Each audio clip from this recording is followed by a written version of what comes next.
sempre più indisciplinati alla guida nell'anno nero per i morti sulle strade, raddoppiate le sanzioni sia per guide in stato di ebbrezza che per l'uso del cellulare, controlli incrociati delle forze dell'ordine. Treviso presa d'assalto dai turisti italiani ma anche tanti stranieri, un flusso importantissimo, spiega il sindaco Conte. Fra l'altro in città ora i visitatori si fermano almeno 3 giorni. Il conflitto in Ucraina, sempre più difficile la situazione a Kiev con continui blackout dell'energia, racconto dello chef trevigiano Stefano Antoniolli. Il caro bollette e la situazione di incertezze stanno mettendo in grande difficoltà i comuni della Marca, l'allarme dei sindaci, nonostante i conti in ordine è impossibile programmare i bilanci. In Marmolada, stagione invernale a rischio, l'allarme della società di gestione delle funivie del Massiccio dopo la tragedia di luglio. Il divieto di accesso al ghiacciaio non è ancora stato revocato, ma la pista è da un'altra parte. Il sindaco di Spresiano Marco Della Pietra e la moglie Alessandra diventano influencer per un giorno con un simpatico video per sensibilizzare le giovani coppie contro l'uso di bevande alcoliche in gravidanza. La stagione lirica del teatro Mario del Monaco si apre con il Rigoletto di Verdi ed è subito tutto esaurito. Presto, oltre alla tradizione, sul palcoscenico arriveranno titoli meno conosciuti in un'ottica più sperimentale. Buonasera e ben ritrovati dalla redazione di Treviso. Dunque questi titoli, ma in apertura una notizia di cronaca con l'ennesimo grave incidente stradale verificatosi nella Marca. È caduto nel tardo pomeriggio di oggi a Resana, all'incrocio tra Via Bassa e Via Roma. Coinvolte una moto e un'auto. Nell'impatto tra i mezzi le 2 persone che si trovavano in sella alle 2 ruote sono state sbalzate sull'asfalto, entrambi sono rimasti feriti, uno è ricoverato in gravi condizioni all'ospedale di Treviso dove è stato portato con l'elicottero, l'altro invece si trova ricoverato a Montebelluna in condizioni di media gravità. Sul posto, oltre ai sanitari del 118, sono intervenute le forze dell'ordine per accertare la dinamica e le responsabilità dell'incidente. E dunque controlli incrociati sulle strade della Marca, nonostante l'alto numero di vittime, ancora troppi gli automobilisti trovati con tassi alcolemici sopra i limiti o alla guida con l'uso del cellulare, record di sanzioni tra multe e ritiri delle patenti. Dall'inizio dell'anno sono 53 le vittime della strada, incidenti provocati per la maggior parte da automobilisti con tassi alcolemici oltre i limiti o distratti dall'uso del cellulare. E intanto le strade della Marca, quelle considerate maggiormente a rischio, sono sorvegliate speciali, con controlli incrociati da parte delle forze dell'ordine, sanzioni raddoppiate e patenti ritirate. Solo nel mese di ottobre le pattuglie della Polizia Locale di Treviso hanno ritirato ben 10 patenti sia nei servizi notturni serali che durante i controlli diurni che sono iniziati da pochi giorni. Altra causa di incidenti, l'uso del cellulare alla guida. Se mettiamo in considerazione i dati rilevati nel 2021 al 2022, vediamo che c'è addirittura un raddoppio delle sanzioni per guida col cellulare. Nei primi 10 mesi del 2021 sono stati elevati 150 verbali, nel 2022 siamo già arrivati a 298 verbali, questo significa quasi un raddoppio delle sanzioni elevate. Il vero record, ha spiegato il comandante della Polizia Locale di Treviso Andrea Gallo, è stato registrato tra il 20 e il 21 di settembre, quando la pattuglia dei motociclisti ha rilevato in soli 2 giorni ben 18 violazioni. Controlli nel fine settimana anche da parte dei carabinieri contro l'abuso di alcol e droghe alla guida. 6 le patenti ritirate. Sono stati fermati numerosi automobilisti lungo la Ponte Bana in Viale della Repubblica, lungo via Sant'Angelo e Castelfranco Veneto, in via Staizza e via Re di Puglia. Un 32enne operaio, aggravato da pregiudizi di polizia, è stato sorpreso a bordo della sua autovettura non solo in evidente stato di alterazione psicofisica da assunzioni di alcolici, ma nascosta in macchina è stata trovata una spranga in acciaio lunga 50 centimetri. Fondamentale fare educazione stradale nelle scuole, come ribadisce il presidente della provincia Stefano Marcon. Abbiamo deciso di riprendere questo percorso perché l'emergenza ormai è diventata grave, è fuori controllo e quindi è più che mai necessario riprendere a formare i ragazzi e far capire quali sono i pericoli che potenzialmente rispetto ai quali possono incorrere alla guida di un mezzo, e anche insomma da pedoni piuttosto che da ciclisti. È fondamentale lavorare sulla consapevolezza e sulla cultura della sicurezza. Pene più severe per chi si mette al volante dopo aver bevuto. Il procuratore della Repubblica Marco Martani darà la direttiva ai suoi pubblici ministeri di chiedere nei processi condanne ancora più pesanti rispetto a quanto fatto finora per chi si mette in viaggio sotto l'effetto di alcol e droga, a maggior ragione se causeranno incidenti stradali con feriti o morti, proprio nel giorno in cui il governo valuta l'inasprimento delle pene per chi provoca incidenti mortali sotto l'effetto di sostanze proibite. Nella nostra inchiesta si evidenzia che la gente, oltre a chiedere un inasprimento delle pene, chiede a tutti i patentati anche una maggiore educazione nel rispetto delle regole. Secondo lei questa piaga come si può eliminare? La piaga si può eliminare con dell'istruzione, con dei comportamenti consoni, con il fatto che i genitori spieghino bene ai figli come poter gestire queste situazioni. È gente sbandata, forse non educata e comunque molto pericolosa. Bisogna essere responsabili in strada, anche e soprattutto nel rispetto degli altri. È giusto inasprire le pene? Assolutamente, assolutamente sì. Vedremo se poi il nuovo governo farà qualcosa in merito. No, non sarei per inasprire le pene, sarei più per formare e dare più cultura alle nuove generazioni e far capire loro che è sbagliato. Io ho 2 figli adulti, so quali sono i rischi per la strada, ma se continuano a bere e cedere in determinate cose, sostanze e quant'altro, è chiaro che bisogna inasprire. Andate via in 3, in 4, uno non beve, guida, la sera dopo faranno il turno. Per me è così, perché è impossibile impedire ai giovani di non bere, di non far festa, perché ormai... E le pene severe sono un deterrente secondo lei? Le pene severe sono un deterrente fin là, nel senso sono utili perché sono utili, diciamo, a scongiurare le persone vicine, perché solitamente appunto vanno a mostrare una cosa da evitare, ecco, a fare un po', diciamo, paura, ecco. Però non sono per niente efficaci perché sennò finora avrebbero funzionato. Ed ora invece parliamo di turismo. Treviso presa d'assalto dai turisti italiani ma anche tanti stranieri, un flusso importantissimo, spiega il sindaco Mario Conte. Fra l'altro ora in città i visitatori si fermano almeno 3 giorni. Afflussi record di stranieri ma anche turisti italiani che vengono nella Marca a visitare Treviso, così come le colline del Prosecco. Dati davvero importanti che fanno registrare presenze nettamente superiori rispetto allo scorso anno. I numeri provvisori ci dicono di un boom incredibile di presenze turistiche, ma soprattutto il vero salto di qualità sta nelle notti che questi turisti passano nella nostra città. Segno evidente che scelgono Treviso per la qualità della proposta, ma anche Treviso diventa un punto di riferimento per l'intera Marca trevigiana e a volte anche per le Dolomiti piuttosto che per Venezia, perché siamo in una posizione centrale.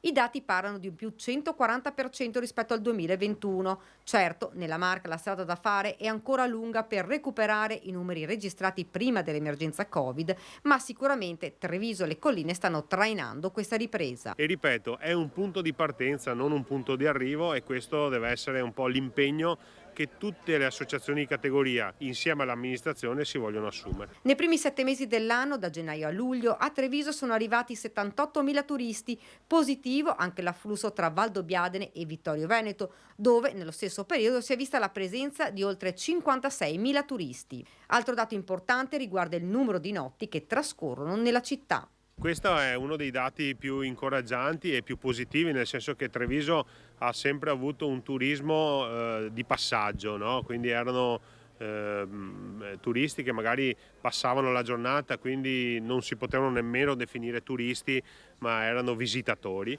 Invece dai primi dati che abbiamo ricevuto in anteprima si evidenzia come passano addirittura 3 notti in città. Questo è molto legato certamente alla programmazione, ma anche proprio alla promozione turistica legata a Ryanair, che di fatto vende il biglietto per Treviso il lunedì e la partenza il giovedì. L'amministrazione continua intanto la promozione del territorio. Devo dire che come Giunta abbiamo continuato ad investire nella programmazione culturale, nella promozione del nostro territorio, promozione enogastronomica, negli eventi sportivi, insomma una serie di eventi di altissima qualità che garantiscono costanza, e poi abbiamo messo in piedi una promozione insieme al consorzio del Prosecco a Ryanair, dove andiamo ad intercettare i turisti proprio a casa loro. Il conflitto in Ucraina è allarme a Kiev a causa dei bombardamenti russi sulle infrastrutture energetiche. Il sindaco della città non esclude la possibilità di un blackout totale nella capitale. Sentiamo il racconto della situazione dello chef trevigiano Stefano Antonioli, originario di Roncade. Da 23 anni vive a Kiev, dove ha un ristorante. Nonostante la guerra e l'invito delle autorità italiane ai connazionali di lasciare il paese, è rimasto nella capitale ucraina. Si cerca di vivere una normalità che non c'è, perché appunto c'è sempre questa paura che arrivi qualche drone kamikaze. La voce pacata lascia trasparire la stanchezza di chi dopo oltre 8 mesi di guerra cerca di continuare a vivere e a dare alla propria vita e al proprio lavoro una parvenza di normalità. Stefano Antonioli, chef trevigiano di Roncade, è uno dei pochissimi italiani rimasti a Kiev e ci racconta come si vive nella capitale ucraina dopo gli ultimi bombardamenti ad opera dei droni kamikaze. Ha messo fuori funzione le centrali elettriche qui intorno a Kiev e in tutto il paese. Quindi oggi vediamo una situazione nella quale tolgono l'elettricità un tot periodo di ore al giorno. A volte va bene perché lo dicono in anticipo da che ora a che ora, altre volte non si sa. Il ristorante di Antonioli comunque continua a restare aperto. Proviamo a tenerlo aperto anche per dare, diciamo, una via di scappo a questa situazione, no? La gente viene a mangiare, ma purtroppo capita che nel bel mezzo della cena o del pranzo diciamo, si spenga la luce, e poi noi ci siamo già attrezzati con candele e diciamo, lampade a ricarica, e un po' diciamo, sviamo con queste cose. Ecco, adesso hanno chiuso ancora. Cala il buio durante l'intervista. Stavolta il blackout dura poco, ma la preoccupazione che si possa arrivare al blackout totale o ad un'escalation nucleare del conflitto è tanta. Noi siamo preoccupati e addirittura siamo anche attrezzati, nel senso che sappiamo cosa fare se capita una tragedia del genere, sappiamo già cosa fare, come muoverci. E penso che noi qui al lavoro ci siamo procurati delle pastiglie di iodio che servono un po' a contrastare le radiazioni, quindi noi siamo, è duro da dire, però siamo preparati tra virgolette a quello che potrebbe succedere. Ed ora il caro bollette e la situazione di incertezza per il futuro che stanno davvero mettendo in grande difficoltà i comuni della Marca. L'allarme dei sindaci: nonostante i conti in ordine, è impossibile programmare i bilanci. Io le dirò anche la verità, che io non ho neanche più le lacrime per piangere. Sindaci della Marca alle prese con il caro bollette e la necessità di chiudere i bilanci a fronte della situazione di incertezza che non consente di programmare nulla. Il sindaco di Fara di Soligo non nasconde le difficoltà che inevitabilmente finiranno per ripercuotersi sui cittadini. Ho fatto un incontro la scorsa settimana con tutte le associazioni del paese per prospettare quelle che sono le difficoltà dell'amministrazione, perché io riesco ad arrivare fino a un certo punto, dopo da qualche parte quei soldi devo trovarli. Allora devo decidere cosa sì e cosa no. Questo è un dramma. Comuni virtuosi con i conti a posto e avanzi di amministrazione che servono per finanziare opere pubbliche e servizi. ma nell'incertezza e nella difficoltà del momento io non so come poterli usare e se quei fondi li posso usare per continuare ad investire su opere pubbliche o se devo tenerli lì per pagare le bollette. Da Farra a Vedelago, comune più grande ma con gli stessi problemi, e l'aumento dei costi dell'energia che finisce per mettere a rischio anche quei fondi che potrebbero essere utilizzati per aiutare i cittadini in difficoltà. E questo ha determinato, per esempio per noi, per Vedelago, quello di destinare quasi totalmente l'avanzo di amministrazione per sostenere i nuovi costi legati all'energia, e l'avanzo di amministrazione spesso veniva utilizzato per altri obiettivi, per altri scopi. Impossibile programmare i bilanci. Stiamo parlando di centinaia di migliaia di euro e poi di contro si chiedono dei segnali di risparmio. Io credo che i nostri comuni, soprattutto quelli veneti, i segnali di risparmio li diano tutto l'anno. È inutile che ci soffermiamo a parlare delle luminarie natalizie piuttosto che della sospensione dell'illuminazione pubblica di notte. Per carità, tutto può servire, sono piccole gocce che aiutano magari a far crescere il nostro vaso pieno d'acqua, però sono segnali. Ci serve una manovra che ci dia l'autonomia per poter riprogrammare e ripensare. Il Partito Democratico della Marca risponde all'appello lanciato da 10 sindaci e 5 gestori di impianti della provincia di Treviso, da Montebelluna a Riese Pio X, da Valdobbiadene a Trevignano. Riconosciamo un'insostituibile funzione sociale alle attività organizzate dalle associazioni sportive del nostro territorio, specialmente per i bambini e per le persone con disabilità, e non possiamo restare impassibili di fronte al rischio che il caro bollette possa portare alla chiusura degli impianti natatori, dichiarano Giovanni Zorzi, segretario provinciale del Partito Democratico, e Davide Quaggiotto, capogruppo e segretario del Partito Democratico a Montebelluna. Avanza così la proposta di un intervento in Parlamento dell'onorevole Piero Fassino, neoeletto alla Camera dei Deputati nel collegio della provincia di Treviso. L'appello dei sindaci trevigiani è giusto e il Partito Democratico ha raccolto subito presentando un emendamento al decreto aiuti ter in corso di esame alla Camera per aumentare il fondo unico per lo sport dagli attuali 50 a 80 milioni, garantendo così ai comuni risorse per i loro impianti sportivi.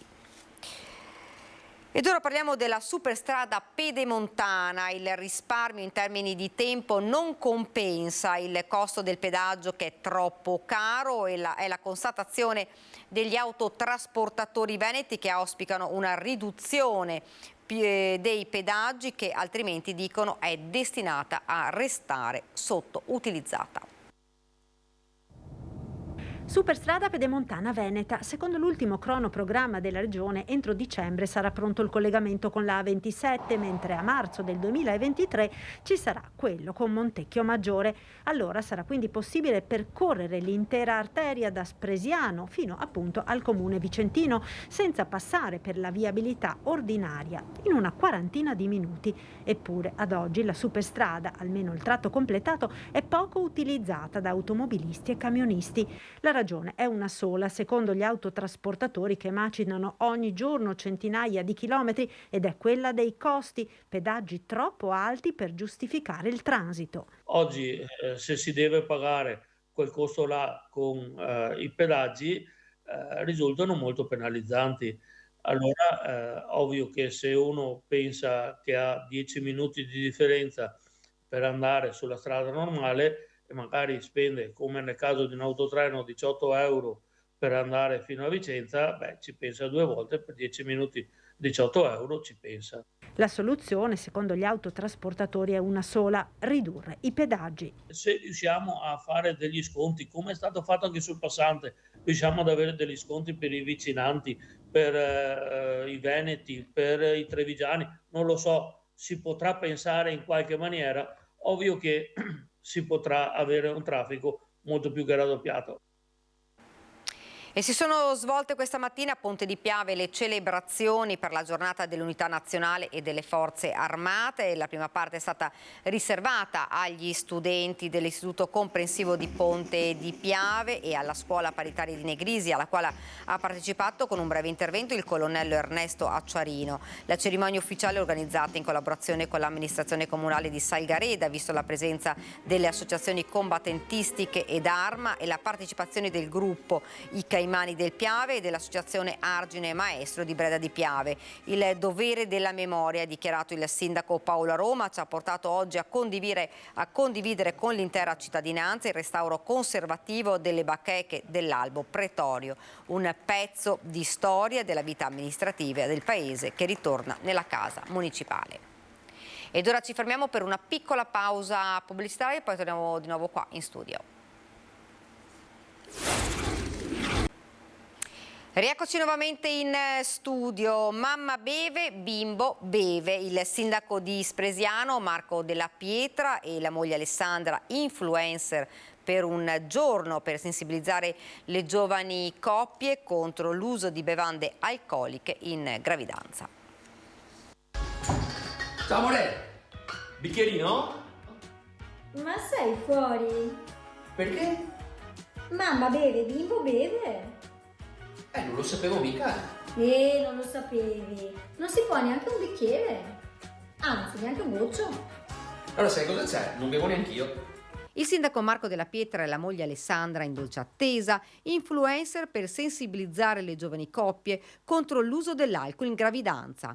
Un modo simpatico, ma che ha l'obiettivo di porre l'attenzione su una problematica tanto importante quanto mai seria. La coppia ha aderito all'iniziativa Zero Alcol in Gravidanza portata avanti dall'Associazione Italiana Disordine da Esposizione Fetale da alcol e o droghe. Anche solo un goccio di alcol può provocare numerosi problemi nei bimbi. Da qui il video, mamma e papà insieme, con lo stesso obiettivo, salvaguardare il piccolo.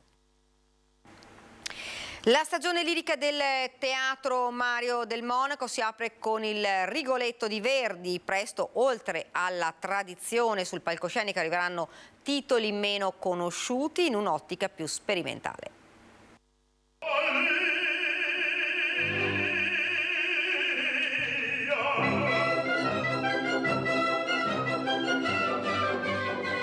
La prima di Rigoletto alza ufficialmente il sipario sulla stagione del Teatro Mario del Monaco. Il capolavoro di Verdi torna sul palcoscenico trevigiano. 2 anni fa, era il 20 dicembre, era entrato nelle case dei trevigiani ripreso dalle telecamere diffuso in streaming. Il Covid aveva chiuso le porte dei teatri, ma non aveva fermato la diffusione della cultura e la sua capacità di divulgare le emozioni. Verdi torna a teatro con un nuovo allestimento che vede la coproduzione tra Comune di Treviso, Teatro Mario del Monaco, Comune di Padova, Comune di Rovigo, Comune di Bassano del Grappa, con l'orchestra di Padova e del Veneto e il coro lirico veneto diretti da Sebastiano Rolli per la regia di Giuseppe Emiliani.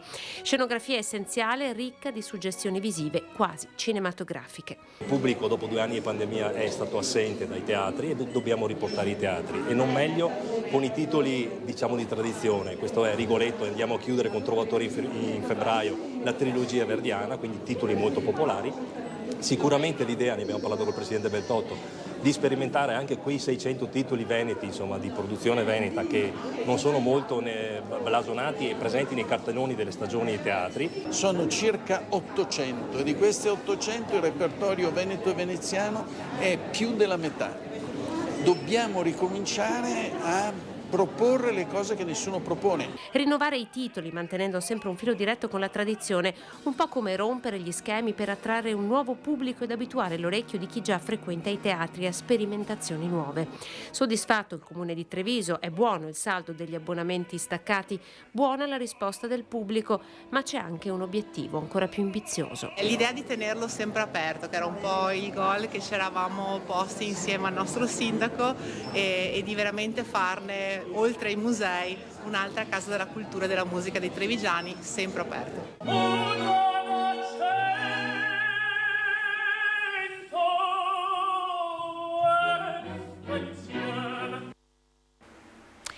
Giornata importante oggi per il coro Stella Alpina. La sede trevigiana è stata intitolata al suo fondatore Giuseppe Tomaselli e al presidente Silvano Paggiato, che ha costruito l'immobile.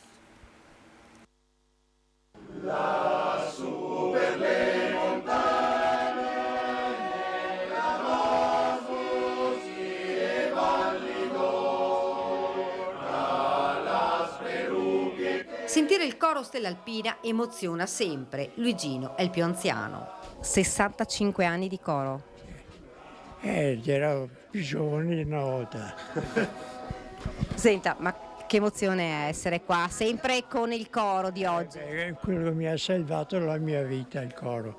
Con tutte le disgrazie che ho avuto, se non avessi avuto il coro Stellarpina, non lo so, non sarei qua, ecco. E questa è stata una giornata importante per le Penne Nere perché la sede di via De Coubertin è stata intitolata a Giuseppe Tomaselli, fondatore del coro nel 1949, e a Silvano Paggiaro, che ha costruito l'immobile.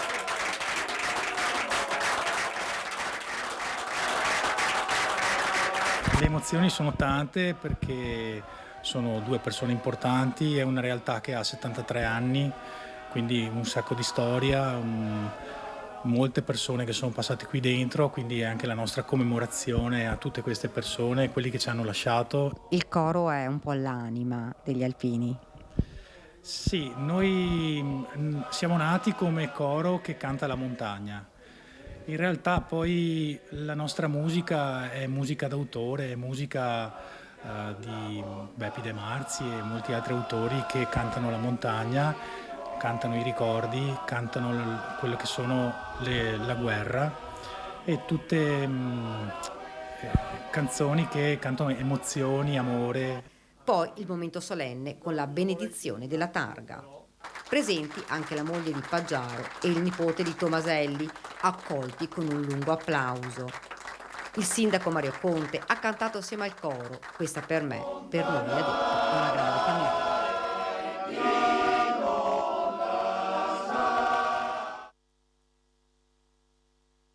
In Marmolada, stagione invernale a rischio, è un vero e proprio allarme quello che lancia Marmolada SRL, la società di gestione delle funivie del massiccio. Il divieto di accesso al ghiacciaio non è ancora stato revocato. Se non si interviene con un buon senso e velocità, la stagione invernale è a rischio, con essa la permanenza sul territorio di tante imprese e famiglie. La nota diffusa oggi da Confindustria Belluno Dolomiti parla chiaro: la funivia della Marmolada, che parte ed arriva in provincia di Belluno, quindi in Veneto, vede la propria pista svilupparsi in gran parte in provincia di Trento perché attraversa il ghiacciaio, ma il comune di Canazei continua a vietare l'accesso al ghiacciaio. La disgrazia accaduta lo scorso luglio con il distacco di un serracco che ha causato la morte di 11 persone merita pieno rispetto e massima attenzione, ribadisce la società, ma è da prendere atto che il distacco della porzione di ghiaccio è avvenuto in una zona totalmente estranea a quella in cui si sviluppa la pista, che è soggetta a continui monitoraggi, controlli e manutenzioni nel pieno rispetto di tutte le leggi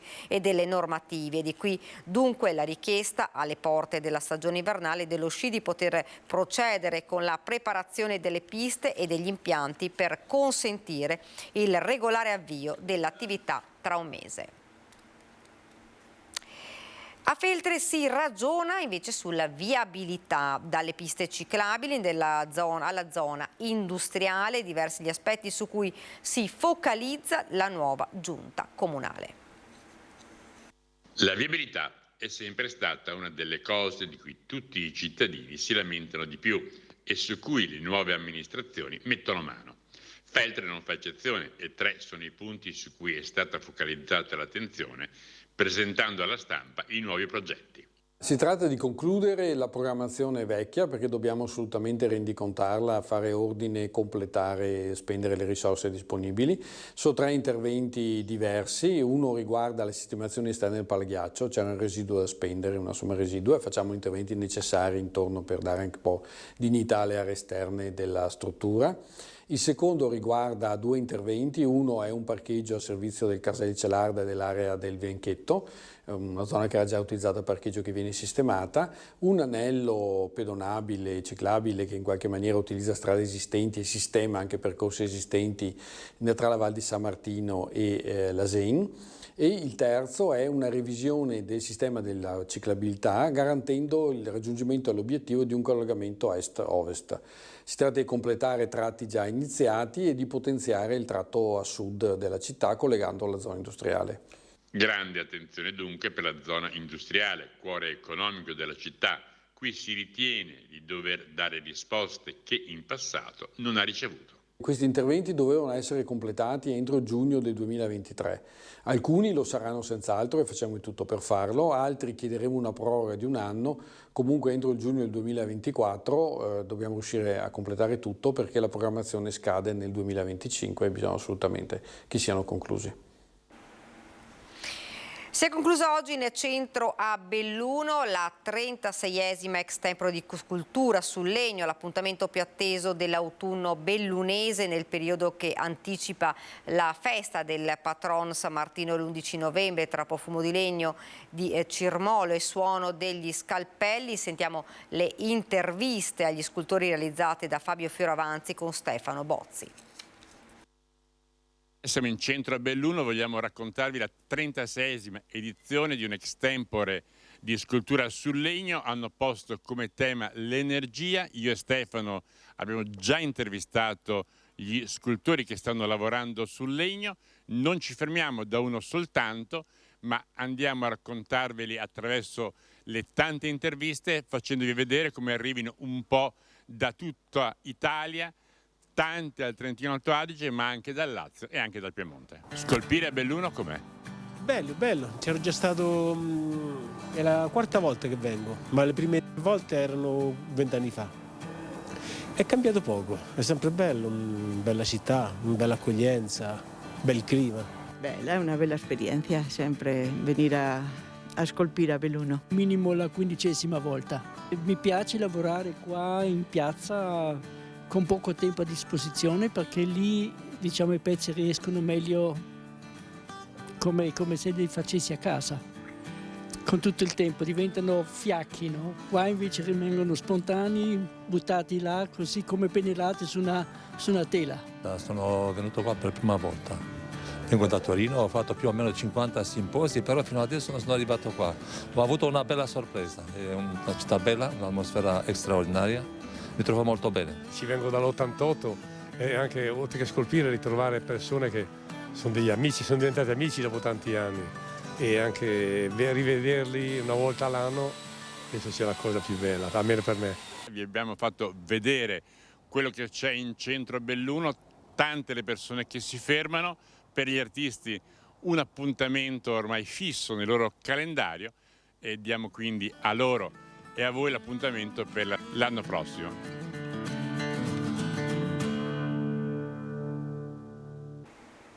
Ed è davvero tutto da Treviso e Belluno. Vi lascio ovviamente alle nostre previsioni del tempo. Grazie per averci seguito e arrivederci.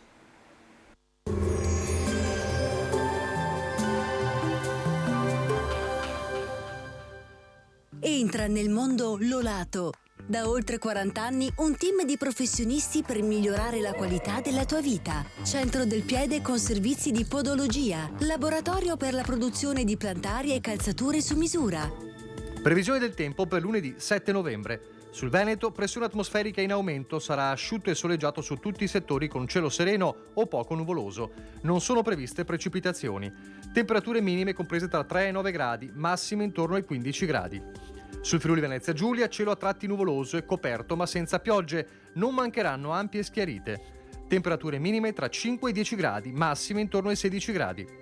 Sul Trentino Alto Adige bella giornata all'insegna del sole, non si escludono locali addensamenti. Temperature minime sui 3 gradi, massime intorno ai 16 gradi. Dal meteo è tutto, arrivederci.